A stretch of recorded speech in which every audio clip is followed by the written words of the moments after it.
Welcome to Tucker Carlson. Today, things have changed so fast in the United States that it's hard to understand exactly what is happening. And one of the reasons it's hard to understand what's happening is that we don't have words for what is happening. You can't understand something unless you can describe it. Words are the first step to understanding. So the country began to change in very obvious ways right around the time George Floyd died, Memorial Day 2 years ago in Minneapolis. And all of a sudden, you saw large groups of people acting in what seemed to be perfect synchronicity with one another as one, and then trying to enforce a uniformity of opinion on the rest of the country. And the rest of the country, for the most part, went along with it. Nothing like this had ever happened in America, certainly not in our lifetimes. What were we watching?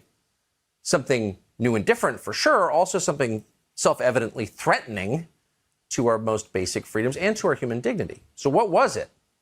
Well, it wasn't really until December of 2021, in a broadcast of the Joe Rogan Experience, that a doctor called Robert Malone described in words what we may have been watching. Here was that clip, which instantly became famous. What the heck happened in Germany in the 20s and 30s? You know, very intelligent, highly educated population, and they went barking mad. And how did that happen? The answer is mass formation psychosis. When you have a society that has become decoupled from each other and has free-floating anxiety and a sense that things don't make sense, we can't understand it. And then their attention gets focused by a leader or a series of events on one small point, just like hypnosis. They literally become hypnotized and can be led anywhere. So Malone goes on to attribute that idea at the core of his description, something called mass formation, to an academic in Belgium called Mattias Desmet, who wrote a book on it, actually, called The Psychology of Authoritarianism. And I want to put a quote up on the screen that gets to the nut of what he's describing, and we're quoting. Mass formation is, in essence, a kind of group hypnosis that destroys individuals' ethical self-awareness and robs them of their ability to think critically. This process is insidious in nature. Populations fall prey to it unsuspectingly. To put it in the words of Yuval Noah Harari, quote, most people wouldn't even notice the shift toward a totalitarian regime. We associate totalitarianism mainly with labor, concentration, and extermination camps, but those are merely the final bewildering stage of a long process. So those words come from, as we just said, a Belgian academic called Mattias Desmet, who we are honored to have join us on the set now to describe what all of us have been watching for the last 2 years. But Professor, thanks so much for coming on. Thank you for inviting me. Is it a little strange to find out that you're famous in the United States for... Yes, a little bit, yes. So 10 years ago, I think this would have been considered a kind of esoteric academic theory, you know, relevant to your specific study, but not really relevant to the society that we live in. And all of a sudden, you've so perfectly described what the rest of us have been watching. So before we get into it, if you just tell us who you are and where you're from and how you wound up concluding this. Yes, well, I'm from Belgium, as you said. I'm a professor in clinical psychology at Ghent University. I also have a master in statistics. And that's actually how statistics? In statistics, yes. Huh. Yeah. I did a PhD on methodological problems in academic research. I started my PhD in 2003 when it became clear that up to 85% of the academic papers is seriously flawed. That's what my PhD was all about. And then, when the corona crisis started, I immediately started to study the statistics a little bit. And I immediately got the impression that the mathematical models and the statistics that were used dramatically overrated the dangerousness of the virus. And then, in my opinion, a few months later, by the end of May 2020, this was actually proven beyond doubt. At that moment, the initial mathematical models on which the corona measures were based, the models issued by Imperial College, predicted that by the end of May 2020, in a small country such as Sweden, about 60,000 people would die if the country didn't go into lockdown. And Sweden didn't go into lockdown, and only 6,000 people died. And at that moment, for me, in the first week of the corona crisis, I published 2 opinion papers in which I tried to warn people that there was something dangerous out there. And I wasn't referring to the virus, The title of the first paper was "The fear of the virus is more dangerous than the virus itself." And strangely enough, I tried to show people in what way the statistics were wrong, but nobody really seemed to care about it. And everybody continued to buy into the narrative. And even when, by the end of May 2020, it was proven beyond the shade of a doubt that the mathematical models had been dramatically wrong, the narrative continued, and the society continued to behave as if the mathematical models had been right. And that was the moment for me when I switched my perspective. At that moment, I decided to focus on the psychological mechanisms that could explain why an entire society couldn't see anymore that the narrative they believed in was blatantly absurd in many respects.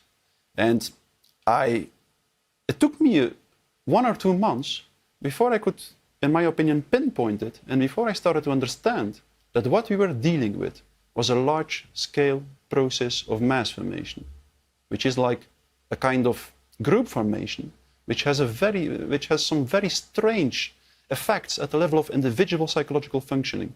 The most important being probably that people who are in the grip of such a process, in one way or another, lose all capacity to take a critical distance of what the group believes in, and this can go extremely far. Like during the revolution in Iran in 1979, which was a large-scale process of mass formation in Iran, people started to believe that a portrait of the Ayatollah, whom they considered a leader, was printed on the surface of the moon. And when there was a full moon in the sky, they typically were standing in the streets showing each other where exactly you could see the portrait of the Ayatollah. That's the first strange effect at the level of individual psychological functioning of a process of mass formation. A second one? And Iran in 1979 was not a backward, remote country. It was a very westernized, very well-educated, sophisticated country. Of course, the level of education doesn't play any role, even not the intelligence. Even more, the higher the level of education, the easier, the more vulnerable people are for mass formation. Okay, let me just back up a step. So you said in 2003, you began your PhD, and your main focus was the fact, and you described it as a fact, that 85% of academic papers had serious flaws within them. Yeah. Now, 85% is the overwhelming majority. Yeah, that's academic papers are the basis of academia. So, I mean, that's a shocking. So maybe that was the first example you saw of mass formation, because how could they not fix that? Yes, well, I published a small book about that in which I tried to show in a very tangible and concrete and simple way why most research methods impossibly can lead to valid results. And what I noticed was my examples were really clear and tangible. Everyone who wanted to see it could see that the methods could only lead to flawed results. And to my surprise, only about 5% of my colleagues wanted to open their eyes and wanted to see what I was showing. And the rest didn't want it. And that was the moment when I started to think about what could possibly explain why people became so blind. And that was the moment when I first started to be interested in mass formation. And exactly the same process repeated itself in the corona crisis. I immediately noticed, like, look, these statistics and these mathematical models can be right. I tried to show it, didn't work, and then started to think about what psychological processes could explain that. And I stumbled upon, or I tried to re-articulate my theory on mass formation in public space then. We had the same experience exactly in the United States on the show in the spring of 2020. It became clear that the original Imperial College predictions, which were the basis of our public policy here in the United States, were completely wrong, and nobody cared. In fact, they reacted with hostility if you pointed it out. Absolutely. So just the predicate here, the background. You pointed to 1979 as an example where this happened in another country with a large group of people. Is this a feature of history? Have we seen this a number of times? Mass formation has existed as long as mankind exists. So there, we've had the Crusades, the witch hunts, the French Revolution, then the mass formations in the Soviet Union, the mass formations in Nazi Germany. So it has existed as long as mankind exists, but for a specific reason. The mass formations became stronger and stronger and stronger throughout the last few hundreds of years. And that's interesting because in the first half of the 20th century, the masses became so strong that, led by certain leaders, they could seize control of the state apparatus. And that's how totalitarian states emerge. Yes. Totalitarian states, Hannah Arendt says, are always a diabolic pact between the masses and their leaders. It's a diabolic pact between the masses and their leaders, and in this way, like a completely new kind of state emerges, which is completely different from a classical dictatorship. In a classical dictatorship, there is a small group of people, a dictatorial regime, who has such an aggressive potential that people are so scared of them that they can impose unilaterally their social contract to society. Yes. But the totalitarian state emerges in a completely different way. In a totalitarian state, there is first the process of mass formation, which is a process through which a certain part of the population, usually about 30%, fanatically starts to believe in a certain ideology. And this phenomenon can be created artificially through indoctrination propaganda. And just to pause, you think that number can be as low as 30%? Yes, usually it is not higher than 30%. Yes. That's scary. That's scary because, yes, but there is always 60 or 65% of the people who do not really go along with the narrative, but who will never speak out, who will always choose the easy way and go along with the people, with this group of people that seems to have the loudest voice. And that's why in the end, up to 95% or even sometimes even more, go along with the totalitarian narrative, with the narrative that led to the mass formation. And there is then an additional 5% that doesn't go along with it, that tries to speak out. And that's extremely important. If you understand the mechanism of mass formation, if you really understand it, then you know what this small group should do. If it makes the wrong analysis, it will be destroyed in the end. The chance is very high that it will be destroyed. If it starts from the correct analysis, it will survive. That's why it is so extremely important to understand how this mechanism works. Because I've just mentioned that mass formation makes individuals completely blind for everything that goes against what the group believes in. But there is two other characteristics that are also extremely important. And the first one is that when people are in the grip of mass formation, they seem to lose all awareness of their individual interests. They are prepared to radically self-sacrifice. That's extremely strange. And then the third characteristic, which is the most problematic, is that people in a mass formation become radically intolerant for dissonant voices. Yes. And in the ultimate stage of the mass formation, they will typically start to destroy everyone who doesn't go along with the masses, and they will do so as if it is their ethical duty to do so. To refer to the revolution in Iran again, I was talking to this woman in Iran, Shoref Ishtali. This conversation is available on the internet. And she told me how she has seen with her own eyes how in the last stage of the mass formation, a mother reported her son to the state, how this mother hung the noose around the neck of her son when he was on the scaffold. And when he was hung, she claimed to be a heroine for what she had done. That's the end stage of mass formation. And this end stage... A mother killing her own son. Yeah. And if you understand the mechanism, as I explain it in my book, The Psychology of Totalitarianism, it's perfectly logical why that happens. And that's why it is so extremely important. This last stage of mass formation can be prevented if the small group who doesn't go along with the mass formation makes the right choice.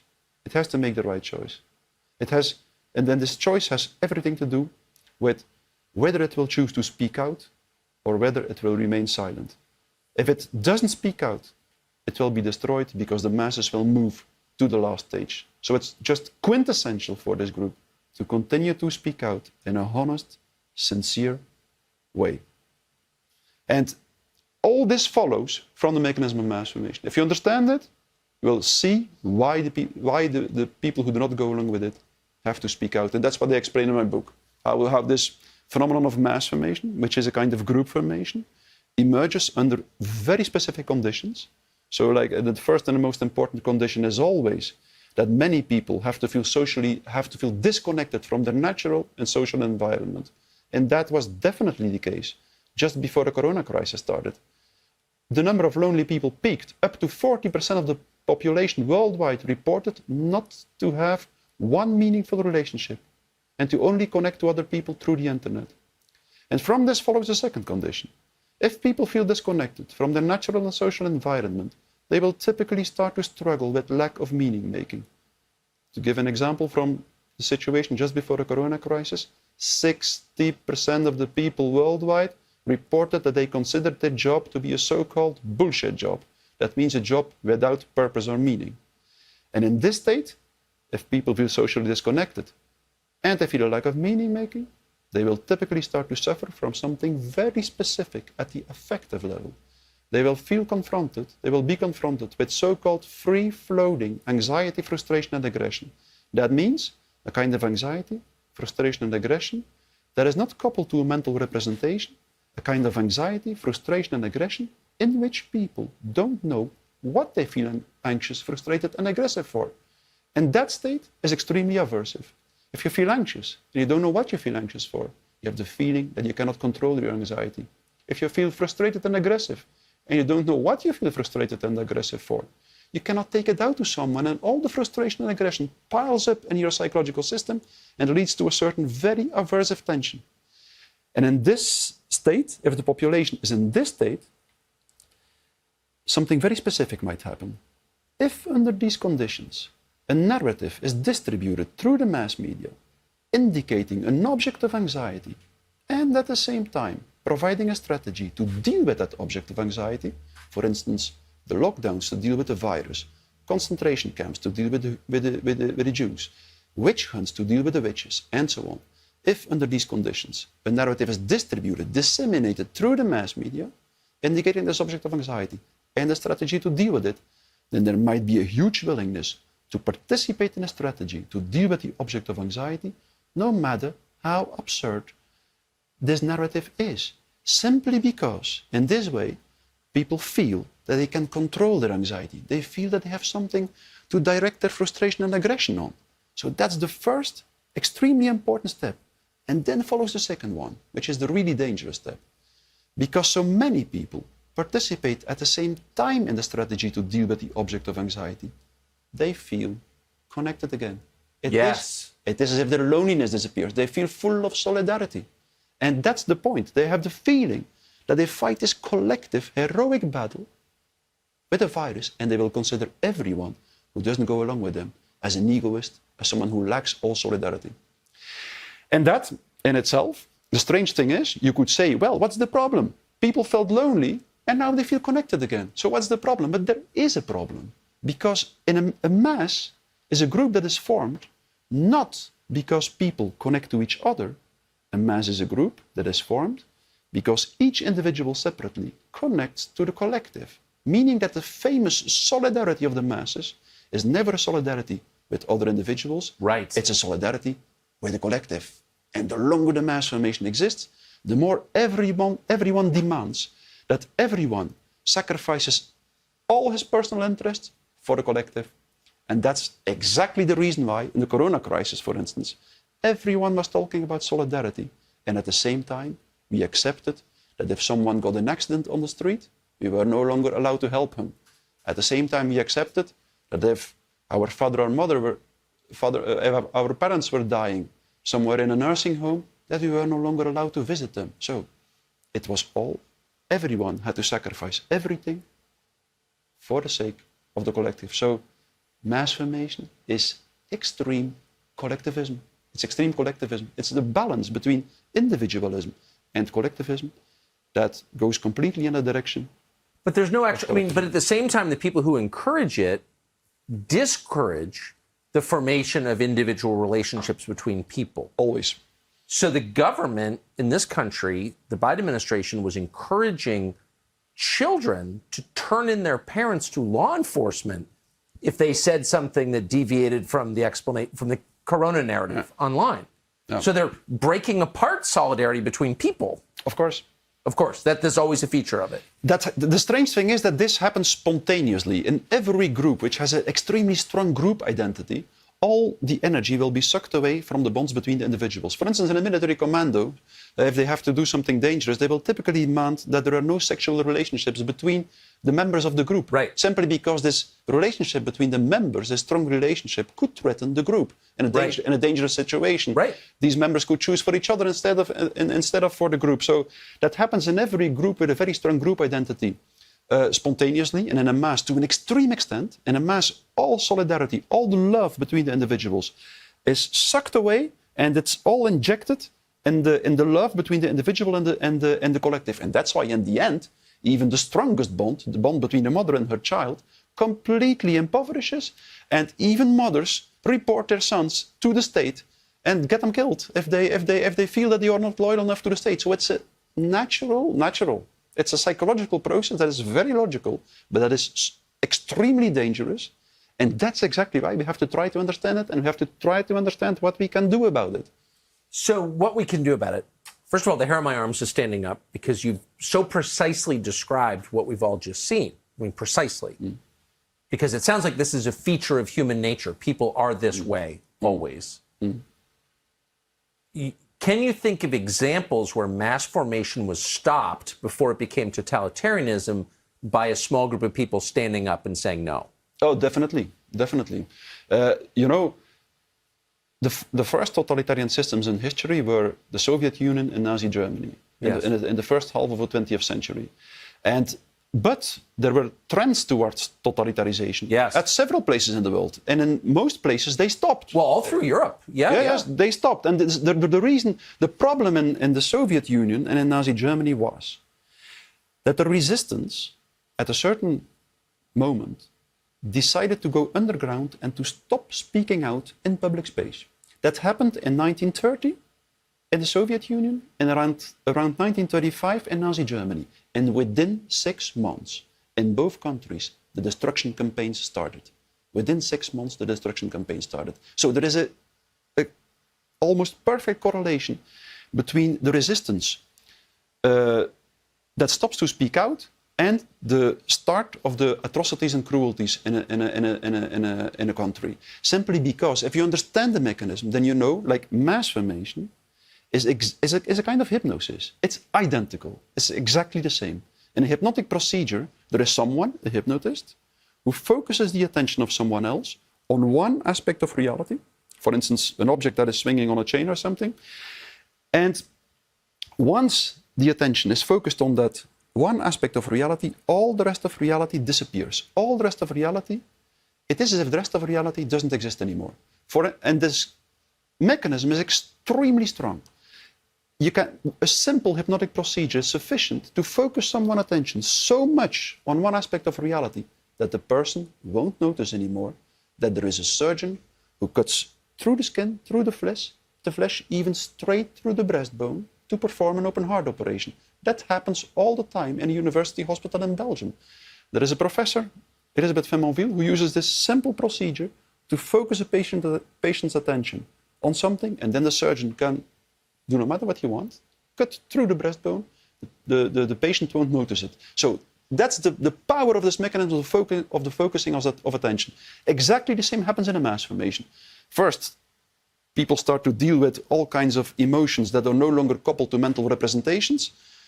And then all these emotions, all this anxiety are focused on one point, and consequently, the people don't notice anymore that they lose everything, that they lose their health, their wealth, the future of their children, and so on. That's exactly what happens in a mass formation.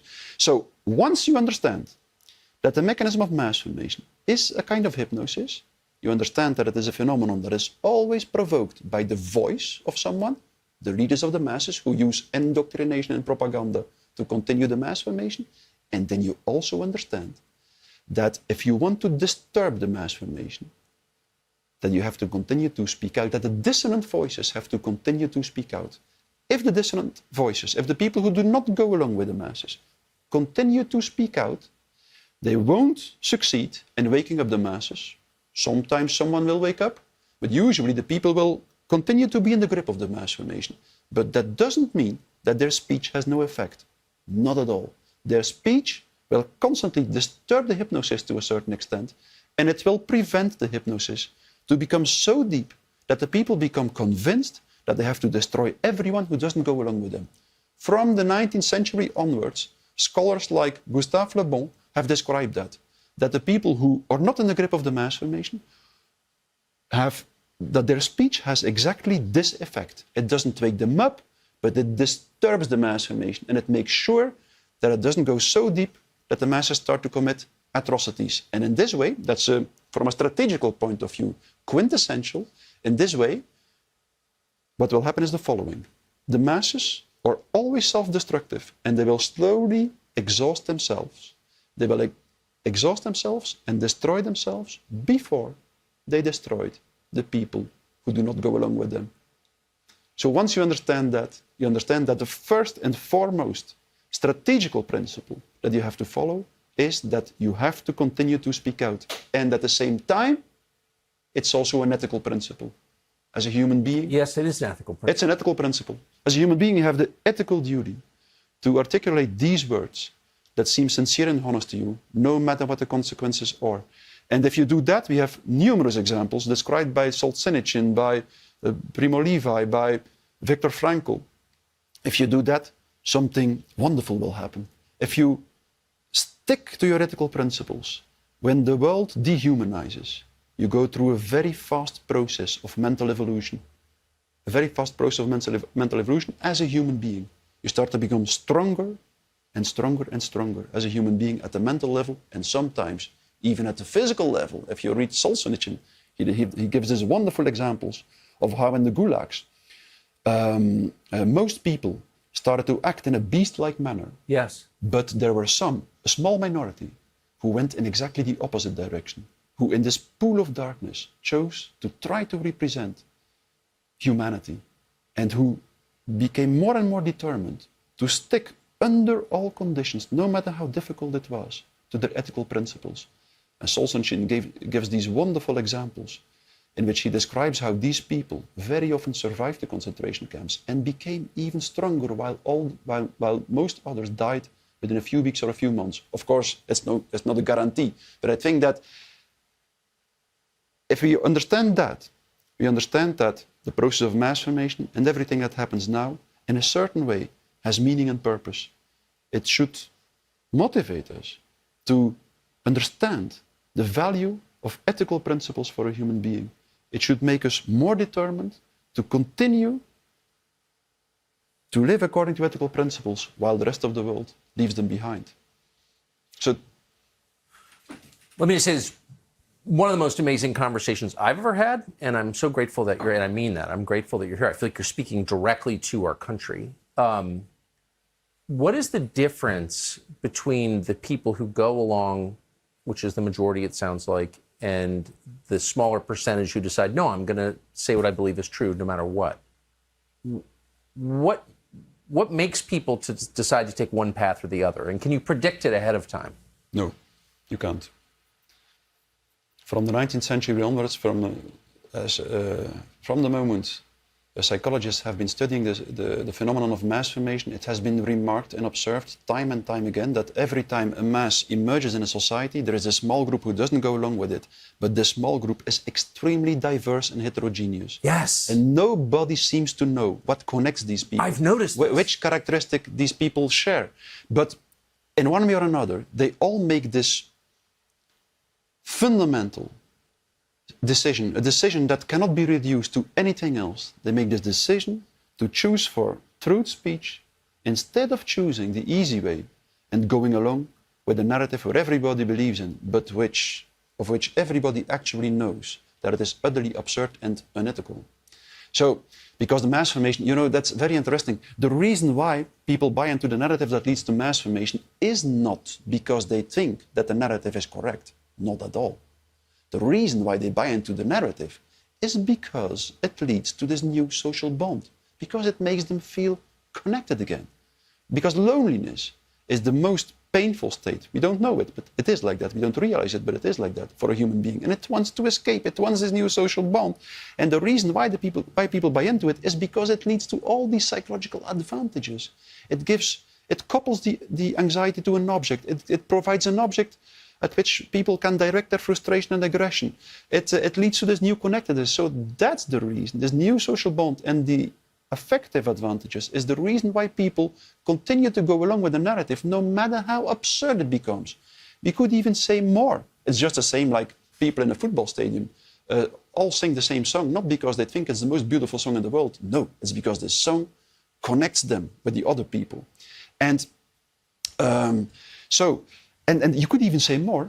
The more absurd the measures become, for instance, the corona measures, the more they will be applauded by this part of the population that is really in the grip of the mass formation, simply because the measures have the function of a ritual. And what is a ritual? Ritualistic behavior is always behavior that has no pragmatic meaning, and that demands a sacrifice from the individual. A sacrifice through which the individual shows that the collective is more important than itself. So people, without knowing it, we live in a time in which we think the materialist view on man in the world believes that rituals have no meaning and no function, but they are essential for us. And in totalitarianism, without knowing it, people engage completely in rituals, but they don't realize it. And these rituals are rituals of death. People blindly sacrifice everything just to escape their profound feeling of social atomization, to escape their profound feeling of loneliness and disconnectedness. It's a kind of suicidal ritual that is committed. And that's exactly why many people expected that if the corona measures became more absurd, that people would start to wake up. But that usually didn't happen. No. No, simply because people don't understand that unconsciously these measures have the function of a ritual. And the more absurd they are, the purer they fulfill their function of a ritual. That's exactly right. The more unlikely, the more compelling. Yeah, indeed.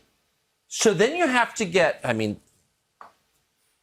think this is, again, one of the most amazing conversations I've had ever.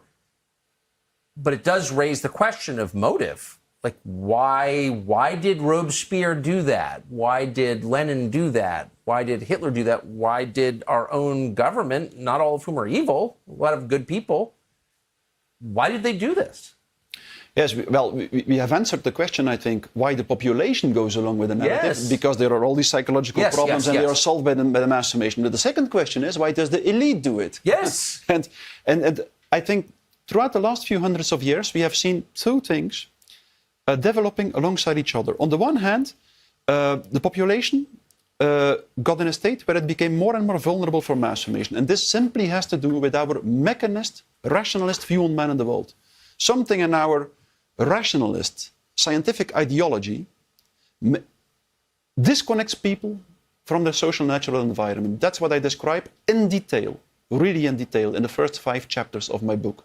I describe how it is our obsession with rational understanding, our delusional belief that the mystery of life, the essence of life, can be understood and reduced to the categories of our own rational thinking. It's that delusional belief of the human being that disconnects it from its environment more and more and more and more.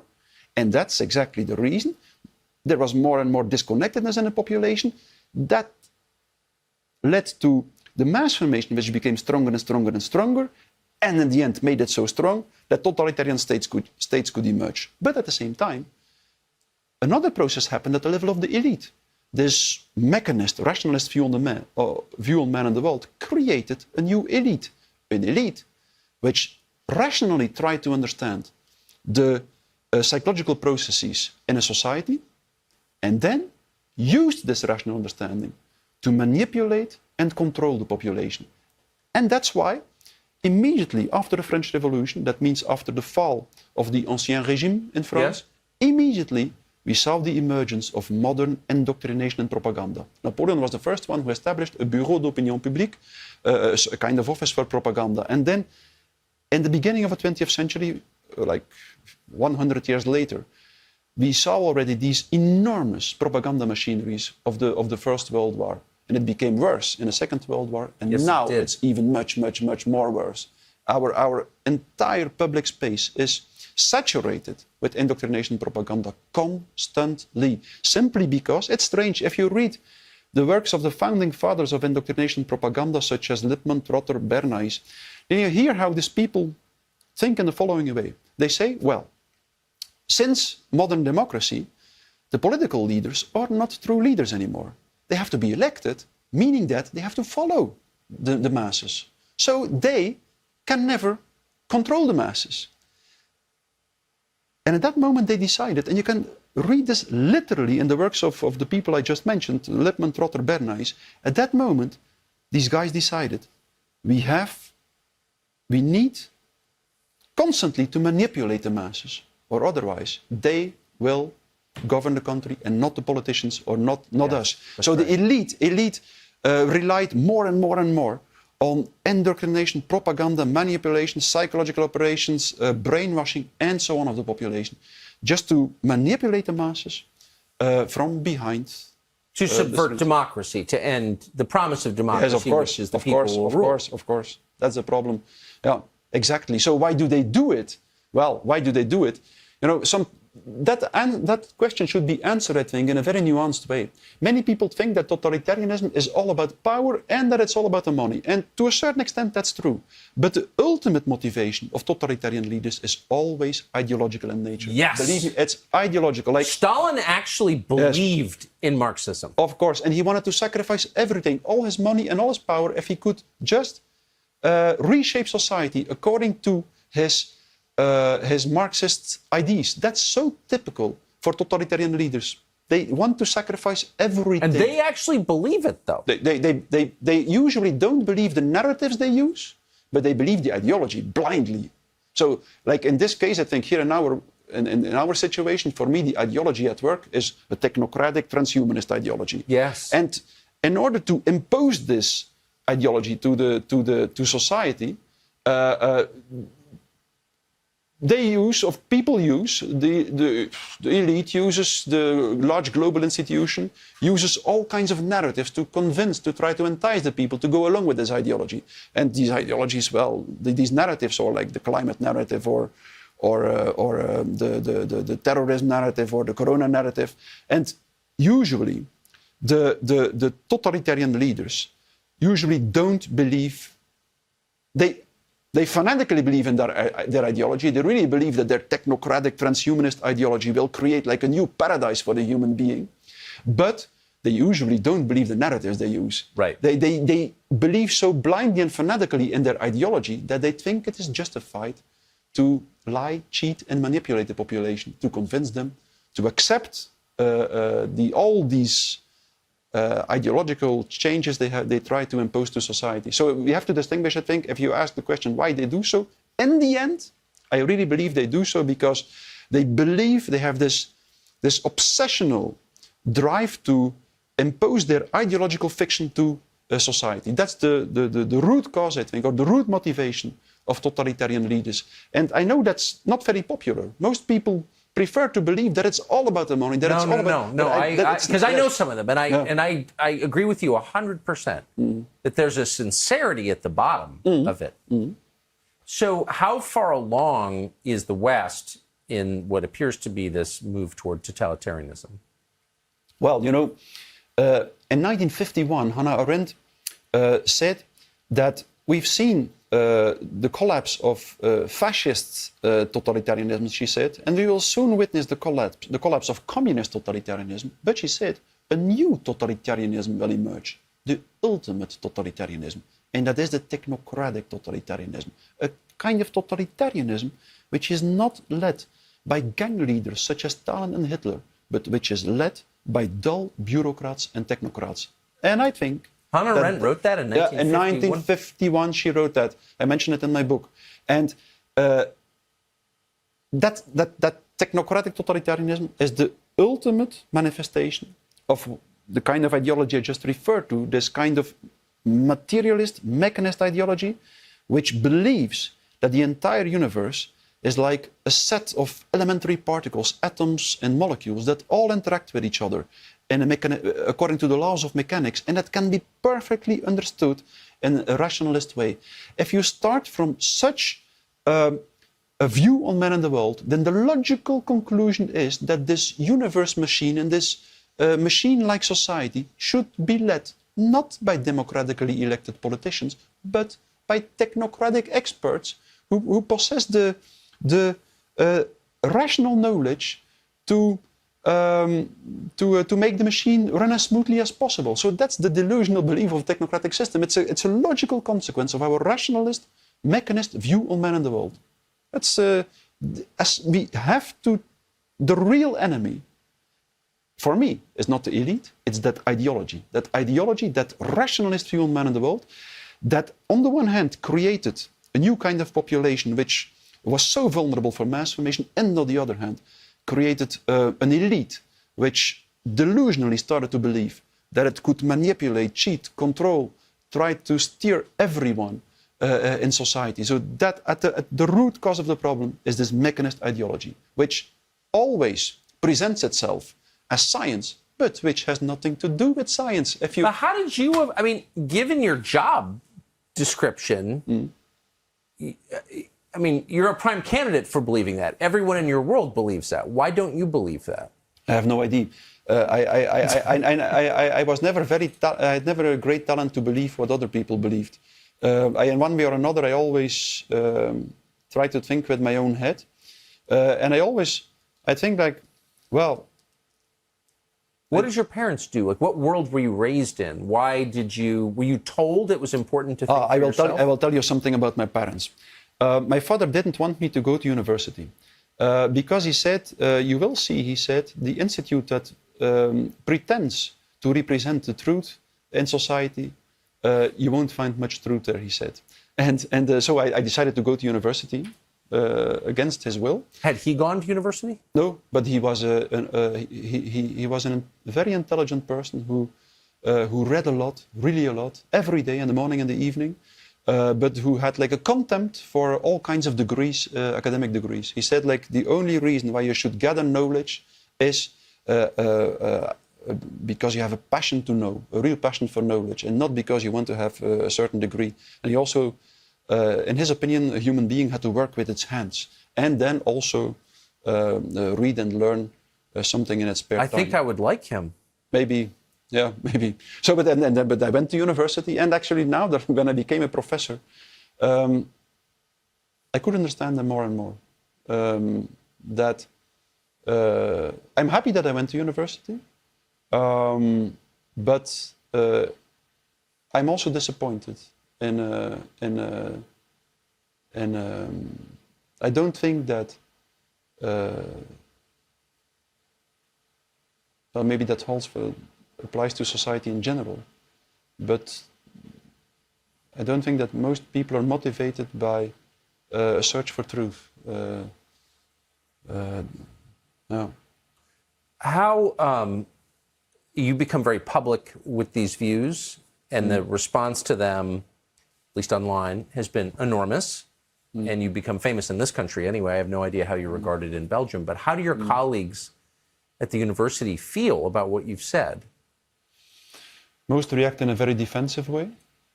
I have to say that the dean reassured me that I had the right to express my opinion. It was clear that they were not happy with it, but I was not fired or something. But even before the corona crisis, well, most people at university were already angry with me, just because I exposed the problems with research in a way that most of them didn't like. So for me, I was well prepared for the corona crisis in many respects. I was used to swim against the tide. No.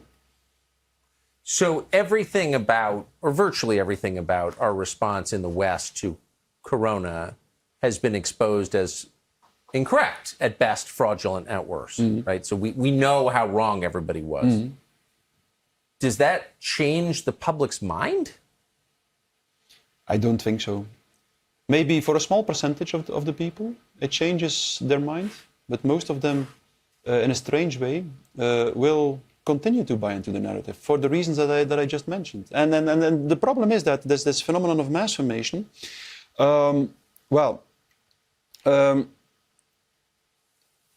Mass formation, the cause of mass formation is loneliness, but mass formation itself, if you think about the mechanism that I just explained, because it sucks all this energy away from the social bond, creates even more loneliness. Yes. And that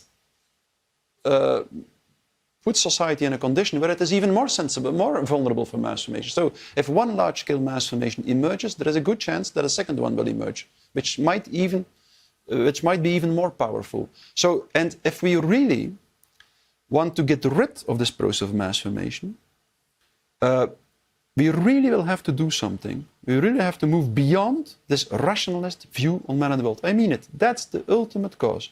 As long as we continue to believe that we can reduce the mystery of life around us to our rational understanding, we will continue to disconnect from our environment, and we will continue to be vulnerable for mass formation. So what is the accurate position? If our leaders are telling themselves, I can fully understand people, they're merely collections of atoms, and I can guide them toward utopia, what should be our attitude toward people? Like, what's the correct way to view?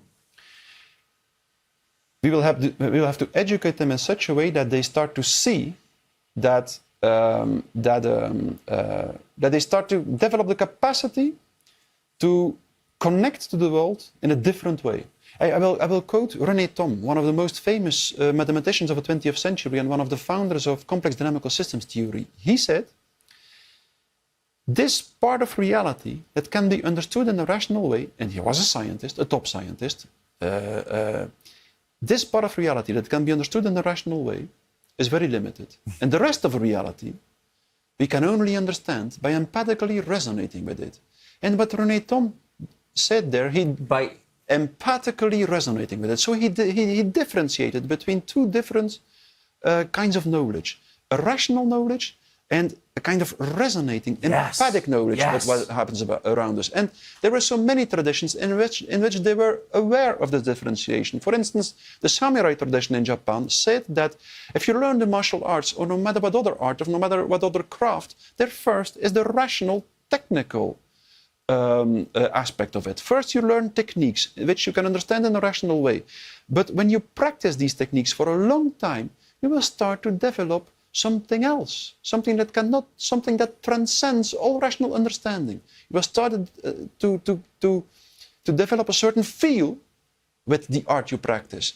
And that's and everyone who learns a craft knows this. First, you can try to understand rationally what you have to do, but slowly you start to feel what you have to do. And that's the moment where you start to resonate with what you are doing. It's this resonating knowledge which is so important, which also is this resonating knowledge which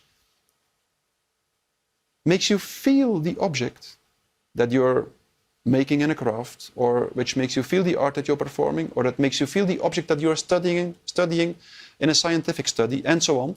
And it's as soon as you're connected in this way with the object, you start to get in touch with the eternal principles of humanity and with the eternal ethical principles of our existence as a human being. And it are these principles that can be the true cornerstone of a human living together, a really fruitful human living together. Now, since a few centuries, we believe that rational knowledge should be the cornerstone of our human living together and of our existence as a human being. That's an illusion. Rational knowledge is always extremely relative and never really touches the real. Rational knowledge circles around the real. Are you guys listening to this? This is just... What you're saying is the truest thing. Sorry, I'm getting excited. No. Yes. Well, rational knowledge cannot touch the truth of human experience. I think that's what you just said. That's what I said. Yeah. Nobody acknowledges that. Why? Because the illusion of complete rational understanding is so enticing for a human being. It makes him believe that he is almighty. It makes him believe that he will be able to explain everything, that he will be able to understand everything, that he will be able to manipulate everything, to control everything. It makes him believe that he will be able to live forever, to live eternally, and eternal happiness. If you read the books of someone like Yuval Noah Harari, then you see this transhumanist ideology, which is only the contemporary version of the mechanist ideology, really believes. It believes that man can become God. That's the problem. Yes. Through rational understanding. And that's, of course, it's extremely enticing for a human being to believe that. But at the same time, it's what destroys life, because the essence of life, and all seminal scientists have concluded exactly that. They said you can understand rationally something of reality. Think of people such as Max Planck, Niels Bohr, Heisenberg, Schrödinger, Bohr, everyone, all seminal scientists concluded the same. You can understand a certain part of reality rationally, but the essence of life, I give many examples in my book, the essence of life escapes rational understanding, meaning that, strictly logical, meaning that if you reduce life to rational understanding, you kill the essence of life. Yes. Inevitably. Inevitably. And that's why it's so destructive. That's what we see now. We see a radical destruction of life. Are you a man of religious faith? I was an atheist when I was 18 years old, from my 16 to my 20 years old, because I didn't like it to be an atheist, but I really believed, like, okay, what would the universe be if not a system of material particles, of atoms that interact according to the laws of mechanics? There is just no possibility that the universe could be something else. The universe is a material phenomenon, and it can be understood according to the laws of mechanics. It can be strictly rationally understood. And then slowly, while reading all kinds of scientific theories, I slowly started to see that the seminal scientists all started from this rationalist ideology, but that they all left it behind, one by one, that they all concluded, no, the essence of the universe is not material in nature. No, you cannot understand, it's not mechanist in nature. If you, like someone like Niels Bohr said, the Nobel Prize winning physicist who studied the elementary particles his entire life, he said, he studied atoms, the behavior of atoms his entire life. He said, when it comes to atoms, language can only be used as poetry. And he was dead serious. He said, this behavior of elementary particles is so intrinsically irrational, transcends all rational understanding, that you need poetry or mystical discourse to resonate with it, to have a certain feeling with it. And for me, it took me until I was 35 years old when I dived deep into the mathematical basis of complex dynamical systems theory before I suddenly started to see that what we call reality, what we call the facts, simply are not rational. They are not rational. Complex dynamical system theory, and that's a paradox, it's paradoxical, but it's what complex dynamical systems theory shows. This theory shows in a strictly rational way that the essence of life is irrational. Literally, that all complex dynamical phenomena in nature, and that's most phenomena in nature, behave like an irrational number in mathematics. They are unpredictable. For instance, a complex dynamical system such as convection patterns and turbulence and fluid or gas can be described by a mathematical formula, by the Navier-Stokes equations. But even with these equations in your hand, you cannot predict 1 second in advance how this convection pattern will behave. So this completely breaks the illusion that we would ever be able to really predict life. We will never be able. Our rational understanding stumbles upon an absolute limit, and it's beyond that limit that the essence of life situates. It's the mystery of life, transcends rational understanding. And if you continue to build that wall around you of logical reasoning, because logical reasoning is really building a wall around you, you connect the one logical idea to the other, and in this way you isolate yourself from your environment. But as soon as you start to become humble enough, and as soon as you start to become aware of the fact that your rational understanding is limited, it is as if literally all these logical building blocks slide away from each other a little bit, and as if the eternal music of life can go through the holes of the wall and can touch the strings of your body and your soul. And it is at that moment that you can start to resonate with the mystery of life around you, with the eternal spirit of life. And it is exactly at that moment, I experienced that in my own life, that you can start to tolerate the idea of death and dying.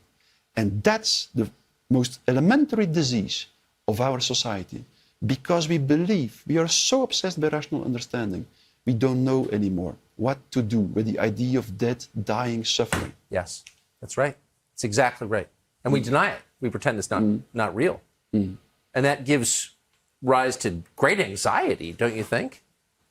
Of course. It leads to a certain anxiety. It leads to an incapacity to accept that life is risky sometimes, that we might lose something.